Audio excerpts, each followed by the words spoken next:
Hello, my bookish besties, and welcome back in. Today, I thought it'd be fun to discuss some spring book recs with you guys. I have a few books here that I think would be fantastic books to read in spring. When I think spring books, I'm specifically thinking, flowers, coming of age, new beginnings, stuff like that. So I have a couple of books here that I think meet that criteria, and then I also have a couple of books that are on my radar I thought we could discuss, as well as a couple of new releases to kind of keep an eye out for. So without further ado, let's get into the spring book recs.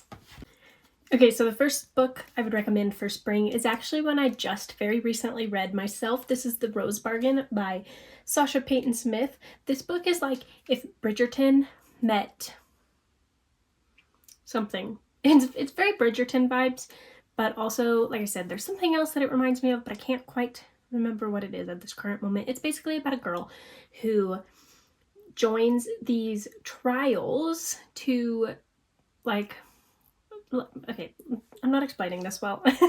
When you become 17 or 18, one of those ages, you get what's called the Rose Bargain, where you can bargain with the queen to basically get something that'll help you with suitors. You can wish for to be prettier, you can wish for a better memory, etc., stuff like that. So, but this year, instead of just a bargain, the queen is basically the bachelor. That's the other thing it reminds me of. Her son is a bachelor, so the queen, instead of just a normal bargain, you can go up against these other women to compete for the heart of the king, or I guess the prince. And this is very fun. It was surprisingly so good. I rated it 5 stars.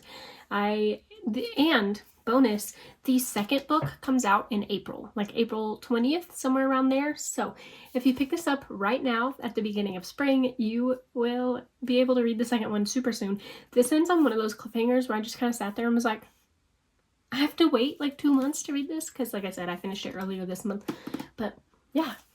This book also has a very spring cover. It's got the pink roses and the rings, and it's called The Rose Bargain. You can't go wrong giving this book a little read through this spring. The second book I would recommend is actually a newer release. This just came out in March. Yes, this was one of my March book of the month picks. This is called This Story Might Save Your Life, and once again, I did actually just read this one, but it's basically about a woman and a man who run this true crime podcast together, and one day the woman goes missing, and the main suspect is her co-host, the other podcaster. So he uses his true crime knowledge, like the stuff that they've been talking about on their podcast, to try to find her. And like I said, he is one of the suspects. And the reason I think this would be a fun spring read is not only is it a new release, it kind of has that new beginning, feeling to it without getting too much into spoilers. There's just some aspects of this that kind of go along with themes of starting over. So I definitely recommend checking this one out. Oh, and also the audiobook for this one is really, really cool. It's like I said, it's a podcast, and there are clips of them doing the podcast and some other stuff that happens in the audiobook that aren't in the book itself, and I really think that's cool. So I would immersion read or listen if I was you. The third book I would recommend, similar to The Rose Bargain, this is Belladonna by Adeline Grace. This is also a kind of floral, Bridgerton-y kind of book. This is basically about a woman who can see dead people. I believe she sees ghosts, and she's like an orphan. And from what I remember, she's bouncing around different guardians. And she goes to the house of her newest guardian, but the woman is dead. And she sees the lady's ghost, and the lady's ghost is basically like, you have to help solve my murder. But everyone thought she had died of natural causes. So this book is her trying to solve kind of a murder mystery, but like I said, there's kind of that Regency ball vibes as well. And this book, most people recommend it for fall and winter. I definitely think it's like a winter spring kind of book. There's something about this book that I think really, really leans into the spring vibes. And if I remember right, a majority of the book takes place in spring. So I really, really liked this one, and I'm excited to hopefully read the next couple in the series soon. Next, I would recommend Dance of Lies. This is by Brittany Rena. This book, one, the cover just screams spring. I mean, like, look at it. It's literally gorgeous. But in this one, we have a lady who just got out of jail. She has been wrongly accused of murder by the king, but he's like, you know what?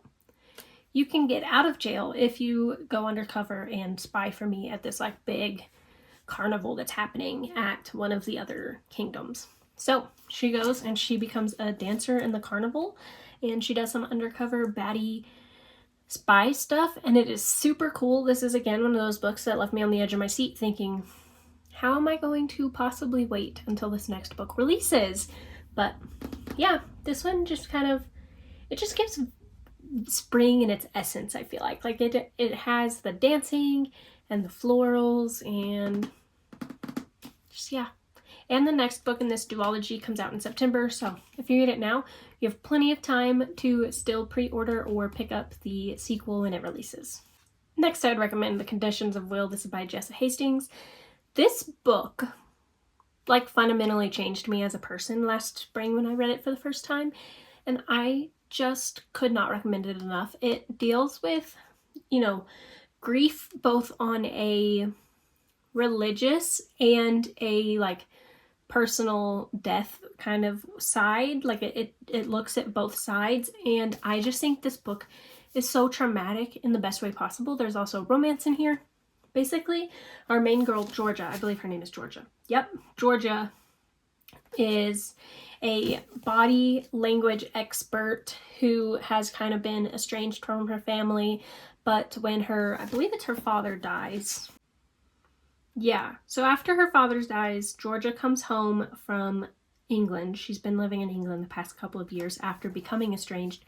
She comes home to, you know, go to the funeral, kind of put affairs in order, and while there, she meets her gay alcoholic brother's like AA sponsor, and Sam Penny. Let me just tell y'all, he is perfection. I love him, and like I mentioned earlier, I really like the way this book kind of explores like what does it mean to have religious trauma and have religious questionings. Like, I just think it is a very like beautiful way of looking at religion. I don't know how to describe it, but there's just something about the way Jessa Hastings talks about Georgia's relationship with religion and God that just really spoke to me. So I really love this book. It also has super cool deckled edges. I know those aren't super popular, but I like them, and I don't know about you, but something about a deckled edge screams spring to me, and I think it's because the Emily Wilde books are deckled, and I kind of view those as a springtime book. But anywho, yeah, don't like Jessa Hastings as a person, but damn does she write a good book. Sue me. Next, I would recommend Howl's Moving Castle. This is by Diana. I thought it was Gwen Jones, but I think it's just Wynn. Anywho, this is basically a little, like, I believe it's marketed as for children. Like, it's a young YA. Basically, this lady, it says let me restart. She attracts the attention of the Witch of Waste, who puts a curse on her. But it says the castle that she goes to for help is belonging to the dreaded wizard Howl, whose appetite, they say, is satisfied only by the hearts of young girls. Ooh, that's spicy. This is one of those books that I read, I want to say springtime last year, and I remember it giving spring vibes, but I do have to be transparent. I don't remember much about the plot. It did kind of lose me a little bit, but I've heard amazing things about the Studio Ghibli, like, adaptation of the movie, or their adaptation of the book into a movie. But yeah, I don't know, just something about the cover, and like I said, from what I remember, the vibes are giving spring. It was very like pink and girly, but also like magic. I'm not doing a very good time selling this book to you, but I mean, just like look at the cover. That should do it enough. But yeah, from what I remember, I didn't personally love this story, but I would still recommend giving it a shot because it's just a classic, you know? And I think classics are important to read sometimes. I'm sorry. I wish I could remember more of this plot beyond there was a trash man and she goes to the castle. But I like, that's all I remember. And that's all the back is giving me too, so. Anywho, you should read it and then tell me what it's about so that I can remember. Okay, this next book, Passion Project by London Sperry. It could be a summer or a spring read. I chose it for spring mostly because, again, the cover is just that bright kind of florally vibes that I think spring really leans into. Basically, this is about a girl who has lost her passion for life, and she makes basically this bucket list, this passion project of stuff that she wants to basically do to get her sparkle back, and she meets a man who decides to help her along the way, and obviously stuff happens where they fall in love with each other because duh. I absolutely ate this book up. I read it during a 24-hour readathon like last fall, maybe? Oh my god, I forgot the literal first chapter mentions Mamma Mia too. Yep. And she is betrayed by pasta carbonara. Basically, this book is about me. But anywho, yes, I definitely recommend checking this one out. It is so good. It was super emotional, which I wasn't prepared for, but you know what they say? Spring showers bring May showers, bring April flowers. April showers bring May flowers. Whatever the saying is, this book could do that for you, okay? You sob your eyeballs out, and then you feel better about yourself. But yeah, I really, really recommend this one. And then last but not least, I would recommend The Unmaking of June Farrow. I have talked about this book so many times on my channel, but it is just so good. And if you have not given it a read yet, I would highly recommend. It's by Adrienne Young. This is basically about a woman whose family has this curse where after a certain amount of time, they start to kind of go crazy, and our main character is like, okay, like my time for the curse to hit me is now, it's here. So, but it turns out that the curse is actually time travel. So she goes back in time and discovers a lot of crazy stuff, and she's kind of living in this like dual timeline, like which one is my real life? And we follow her as she explores like, you know, her true self and what it means to make sacrifices, basically. And this book is super emotional, super, super good. I love it so much. Genuinely cannot recommend it enough, if I'm being honest. I love this book. Those are all of the books that I have read and would recommend. Next, I want to very quickly discuss the books that are kind of on my radar for this springtime. So the first book is actually technically my current read, and now back to you. This is the second book in the Heartstrings series, with the first one being First Time Caller. This book just came out in March, I want to say. Sometimes Book of the Month tells you like what book, but since this was an add-on, I don't think it will. But yeah, this is basically about a man who is a radio weatherman and a woman who is a TV show weather woman. Words are hard, okay? And they have to come together to do a broadcast on this like massive blizzard that's coming. So this is definitely one of those that, like, if you plan to read it this spring, read it ASAP because it does have snow in it. But also, I don't know about y'all, but April is like literally 2 days away, and it was 40 degrees here yesterday, so that's crazy. But anywho, I would definitely recommend this one. I like it a lot so far, and it is a new release, and yeah, I hopefully will have it finished by the time this video is posted. The next book on my radar is Practice Makes Perfect. This is the second book in the When in Rome series. I have read the first and the third, so to catch up and read the newest release, I need to read Practice Makes Perfect. This is about, I believe her name is Annie. Yes, this is about Annie. She is a florist and a bodyguard of the musician from the first book. This is a romance between them. The flowers and just all of that really screams spring to me, and these are pretty quick, easy palette cleanser reads, so definitely on my radar for this spring. Actually, funny enough, I think this is my only non-new release that's kind of heavy on my radar. Next we have How to Write a Love Story. This is by Catherine Walsh. I've actually never read anything by this author before, but from what I understand, she is an Irish author who writes kind of these Irish-based stories, so I'm really excited to dive into this one. This one was my book of the month pick for March. This really intrigued me because it's basically about a woman whose father dies before he writes the last book in his like famous series. So think like, you know, how Brandon Sanderson took over for Robert Jordan. I almost said Robert Patterson. That would have not made sense, but basically that kind of dynamic, how Robert Jordan had this really big series and then Brandon Sanderson finished it for him. That's kind of the vibe I'm getting with her. I think she is trying to finish her dad's series, and this man is the like brooding editor who's trying to help her. And obviously they fall in love from what we've gathered from the title. Oh, it says, as the summer heats up, so does the tension between them. Will their own love story be the plot twist neither of them saw coming? Yeah, I think it's going to be really good. This is probably set in summer based on what that last sentence just said, but it is on my radar for spring because it is a new release and it did come out, and I'm really excited about it. And, you know, I'm really excited to give this author a shot. So I'll keep y'all updated on how I feel about it. Next, we naturally have Abby Jimenez's newest release. The plot of this book intimidates and excites me. It's basically boyfriend's best friend, and I have so many questions. I need to know what happens. I have theories, I have ideas, but nothing is set in stone. I am like giddy thinking about reading this book. It intrigues me so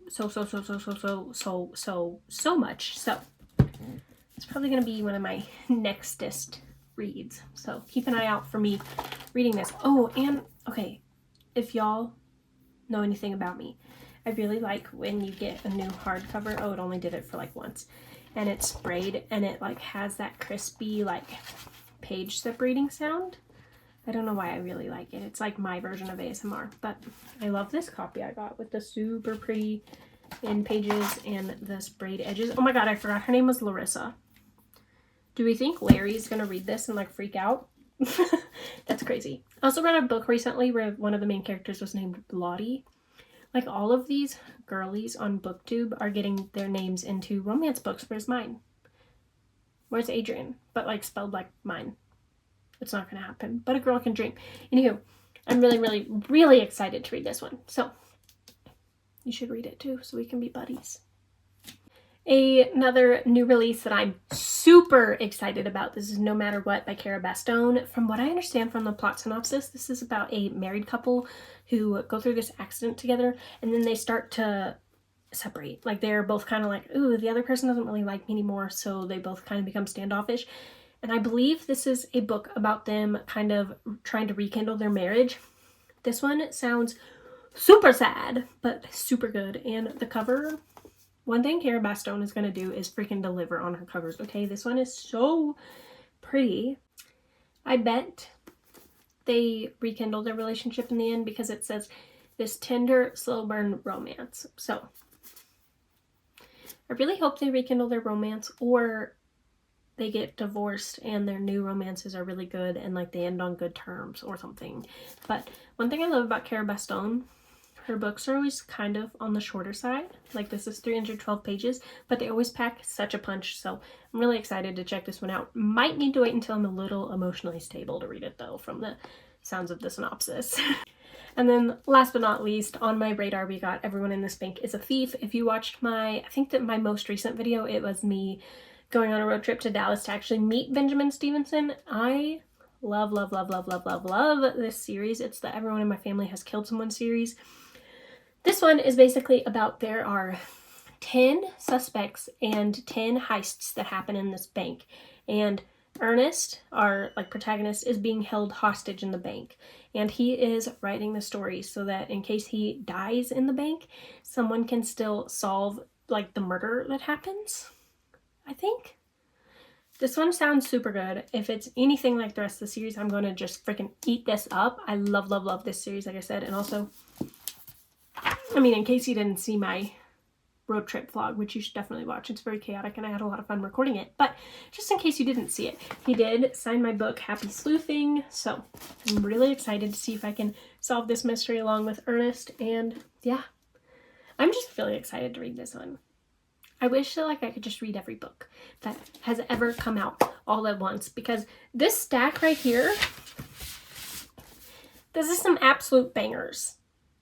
We're gonna try and pull every single one from my April TBR, okay? So when you watch my April TBR jar video, don't be shocked when you see this whole entire pile being chosen, okay? Act surprised. And then I do have a list here, like I mentioned, of some new releases, so let's quickly run through these. We have Scars Beneath a Serpent's Scales. This is like if Heavenly Bodies and a Murder Mystery meshed. It just came out when I'm recording this, like 2 days ago, so March 26th, I believe. It looks like this. I'll insert a picture of the cover. I'm really excited about this one. I saw another booktube girly read this in one of her vlogs recently. Her name is JC. You should check her out. I'll link her down below. But it sounds really, really good. And Barnes & Noble just finished their pre-order sale. And if there's anything about me, a pre-order sale loves to see me coming. But my bank account hates to see a pre-order sale coming. You know what I'm saying? But anywho. Okay, and then next we have The Thorn Queen. This is coming out sometime in April. Like I mentioned, it is the second book to The Rose Bargain, so you can pick that up super soon. We also have Starside. I believe this comes out April 1st or March 31st. It comes out very, very soon as of posting this video. This is Alex Astor's new like adult fantasy book. Every YouTuber I've seen who's already rated and reviewed this book has absolutely eaten it up. So I'm really, really excited. The magic system in this one sounds really cool. Basically, you get a sword and that determines how strong you are. Like it's like a sword-based magic system. I believe there's dragons involved. It sounds really good. We also have The Someday Garden. This is the newest Ashley Poston that's being released. It comes out in June, but spring enough, you know? So I don't really know the premise of that one super well. I kind of just see Ashley Poston's name and I hit add to cart. I do think though it's about basically like a secret garden. Like this girl is maybe a gardener. She does something on this property and she finds this secret garden, and when she enters the garden there's a man there that like isn't in the real timeline. Like it sounds kind of 7-year slip-ish. How it's like time travel, but it only affects the main person. Anywho. We also have Roles and Rivalry. This is coming out in May. This is the next book in the Dungeons and Drama and Dating and Dragons. Those titles are so hard for me to say. It's the next one in that series. They're usually about high schoolers who have some sort of Dungeons and Dragons element, and the other one is usually some sort of art student. I really like them. They're super cutesy. We also have All Hail Chaos. This is the second book to... I forgot what the first book is called. It's back here. Let me look. Oh, duh. It's the second book to Long Live Evil. That is by Sarah Reese Brennan. The first book is super fun. It's basically about a girl who has her all-time favorite book series, and I forget how, but somehow she ends up traveling to the land of the books. So it'd be like if you woke up and you were just like in Valaris, except in the book, she is the villain. Like she wakes up as the villain. So it'd be like if you went to Valaris and you woke up as Amarantha. It's kind of those vibes. It was very fun. I really liked it. And then we have two new books by, I forgot her name too. K.L. Walther. We have two new releases by K.L. Walther, both releasing back to back. We have We're a Bad Idea, Right? Releasing in April, and then The Summer of Second Chances releasing in May. Again, I don't really know the synopses of these. She's another author that I kind of just see her name and I hit add to cart. But I really have enjoyed both of them. I've really enjoyed all of the works by her I've read so far. So I do think these will be up there with just some good summery romances. They are usually YA, but I really like them. The Summer of Broken Rules is like one of my all-time favorite books. So I'm going to be checking those out and I recommend you do too. But anywho, thank you guys so much for watching today's video. Let me know down in the comments below which book you're going to pick up first and which book should I prioritize from my kind of radar stack here. But anywho, like I mentioned, thank you so much for watching today's video. I hope to see you guys in the next one. I will see you soon.